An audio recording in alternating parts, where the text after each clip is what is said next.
Hello and welcome! Silrace here with Build Showcase. Build on your screen right there. Pause the video if you wish to copy the exact build. Main components also listed in the description below. Timberwolf S. S variant of the Timberwolf I have mastered pilot skill wise the S variant, so if you don't have your basics and elites yet, you will see less performance out of this exact same build. Also, no modules are in use for these games, so you will see a performance increase if you have the modules to go with the mech build. This by far my favorite Timberwolf build. I won't claim it is the best Timberwolf build, but just my personal favorite. New target acquired. 2 UAC5s and a couple medium lasers. Really that simple, alright? It really is that simple. I have grouped, if you look at the weapon groupings, I have grouped them in such a fashion that the different medium lasers, based on their locations, are in different groups, and the UAC5s are in one weapon group, and then roll with that. It's essentially a fire support Timberwolf, which you can definitely take into closer range engagements as well, simply because it's a Timberwolf and you can get away with quite a bit of things because of Timberwolf things.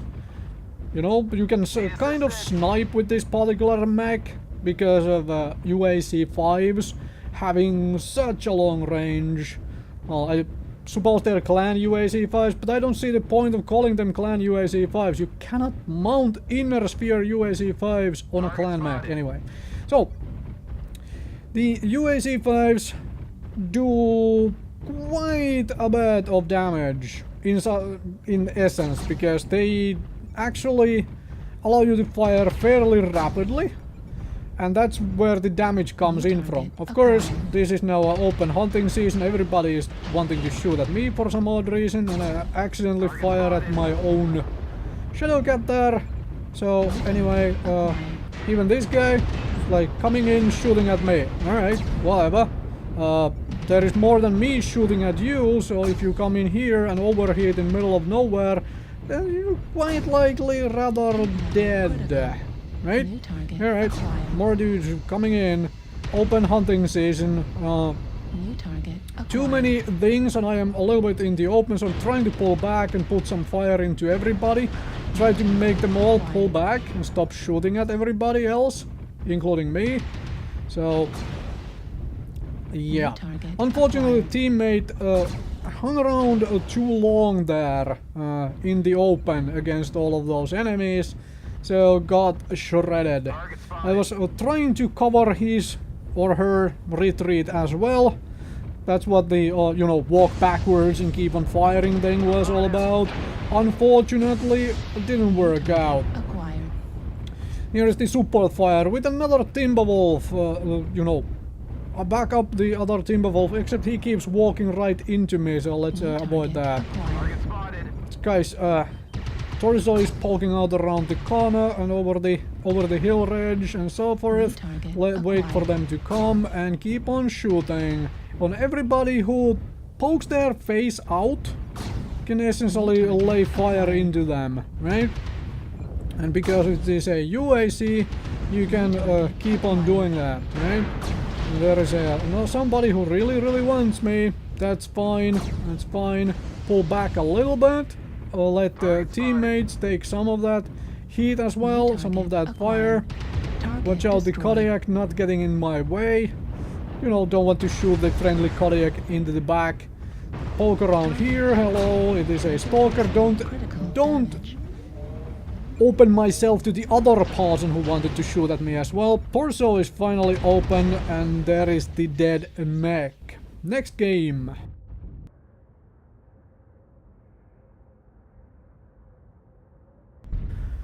Frozen City was very good for this particular build, because it's a cold map and spamming those UAC5s can really ramp up the heat quite fast.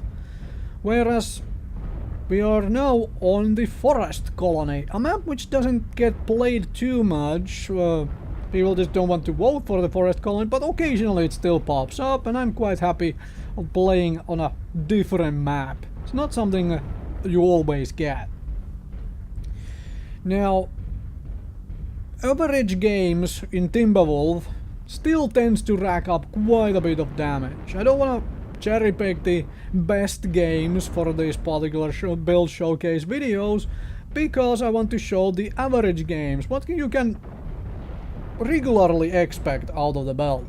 Timberwolf, however, is a strong mech. It's a powerful mech which can carry a whole lot of guns and a whole lot of firepower, and so you can, on average, do quite a bit with the mech. Even if you decide to just walk into the enemy team with, you know, left mouse button held down to try to fire those UACs as much as possible, you can still do quite a bit even when you die. Right. So here I am looking at the flank, frankly just wanting to keep the team from being flanked, and hey, I got 3 damage on a commando. No retaliatory fire, I just was able to do damage without taking any in return. That is always fantastic. Another one. Another thing which wants to allow me to shoot at that, or well, I did miss, but something like that. Poking around and over this ridge is always a little bit of hazardous, because there's usually a firing line waiting for you to poke. So I am a little hesitant on doing that. I don't want to have myself, you know, shot to pieces right away. There is a commando running around. That's okay. Commando, I mean, all of those things are chasing the commando around. And here we go. Here we go. A Jagermech pops up all of a sudden, and I can pour some fire into the Jagermech. That's all good and tasty. I'll take a very little return fire here and get a whole lot of fire into the Jagermech for essentially free, and then it's dead, right? That's what this build does. It puts out a volume of fire. Granted, it has to expose itself quite a bit to do that damage. The UAC5s are fairly high on the body, on the torsos, but the arms are really low, so you have issues shooting over various different things.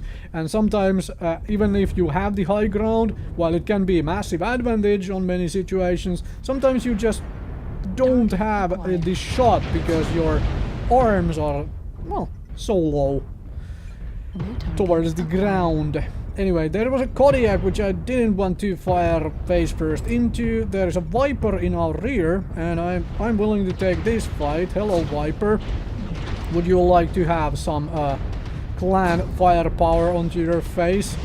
So, I mean, keep the flank clear.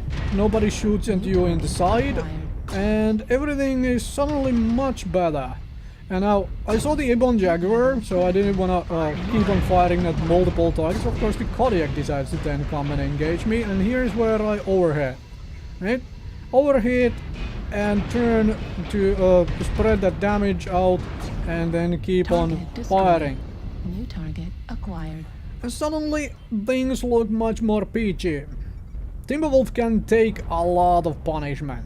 It is one of those mechs which can do that. It's like 75-ton heavy mech, a lot of armor, can take a lot of punishment, even if you fail at, you know, the whole twisting thing of the spreading that damage around, so it can take a whole lot of punishment. Thank you very much for watching. This game is kind of done, as you can very well tell. Hopefully this convinced you on testing out a couple UAC5s on a Timberwolf. Remember, you can easily do this build on basically any Timberwolf thanks to Clan Omnipod technology. So, doesn't have to be a Timberwolf S, I just happen to have it built on Timberwolf S myself. Right, you know, chase the spider around, chase the squirrel. Not a good idea at the beginning of the game. Very good idea at the end of the game when it's like one of the last things alive, just trying to run around. Just don't chase into it alone. There is a bigger target out there. There's a stalker. That's fine. I might just as well help on, you know, chasing down the spider. Even though there is really not that good of a chance of me catching it. But in case it decides to come in front of my guns, then I can still put in fire into it. And there is not that big Target chance of it destroyed. killing me. Thank you very much for watching.